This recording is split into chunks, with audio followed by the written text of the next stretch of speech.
Jones, composer and sound designer. Ron Halvas, producer. So, getting involved in a project such as this, are you guys excited or? I'm thrilled. This is in my wheelhouse.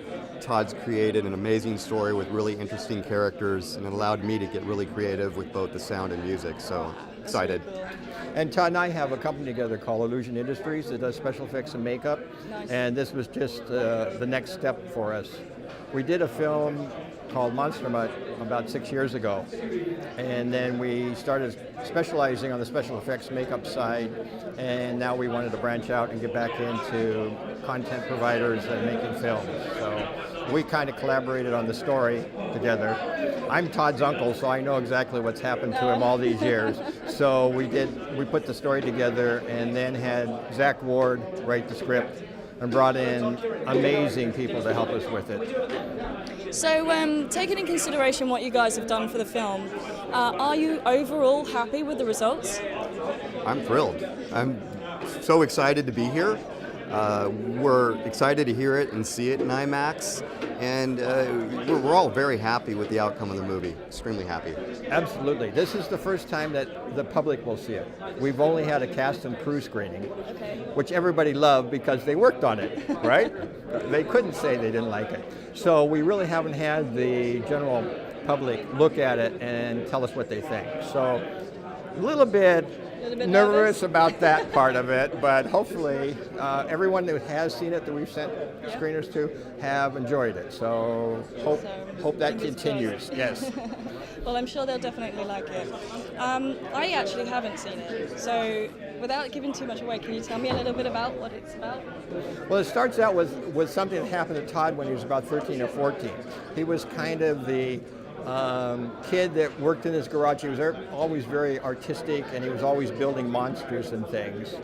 And he kind of flirted with an older girl at the local store, and the boyfriend got mad and beat him up. So that was really true. So what happened the first 30 minutes of it, and then the rest of it is just what he wished he could have done.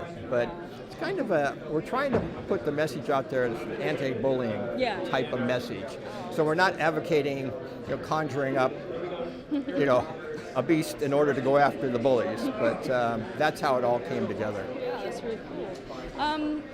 You said you get a little bit more freedom with the sound design and everything. Can you Absolutely. tell me a little bit about that? Well, without giving too much Without away, giving too much there away, are obviously. some very interesting characters / monsters in the movie, and we were able to create these sounds for these characters from scratch and come up with some really unique sounding voices and just sounds in general, atmospheres, and then accompanying the music with that sort of integrated both. It just really created a spectacular experience. Sure, my name is Todd Tucker, and I'm the director of The Terror of Hallow's Eve. The Terror of Hallow's Eve. Now that sounds scary. It is. We actually, the story is actually based on some events that happened to me when I was like 14 years old, being bullied and beat up by some kids. I took that premise and then turned that into the ultimate anti-bully horror 80s genre film. Oh, nice. Yeah. And in a little way you get your revenge. In a big way.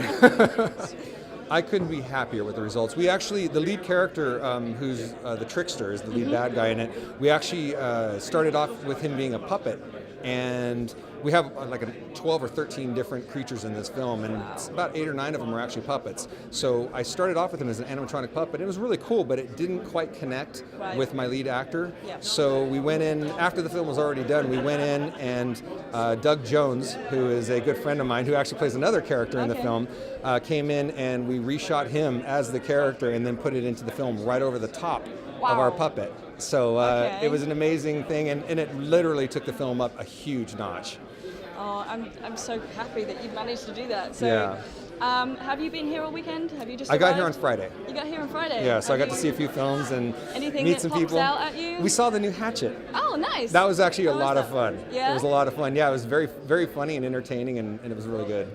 Are you enjoying FrightFest? I'm loving FrightFest. This is such a cool event. It's so organized and done really well, and the fans, I've met some of the fans, and the people here are just really cool. I can't wait because no one has seen this film yet. Okay. And I haven't publicized images or anything. No one has any idea what they're going to walk into here. Goodness. Yeah, so the trailer that we have online doesn't show anything really. So a little tiny bit of Doug Jones, just a tiny bit, but there is an army of creatures in this movie that I think is going to surprise the hell out of people. Nice. Okay. Oh, all right. I'm really geared up for this one. All right, awesome. Nice. Are you a horror fan?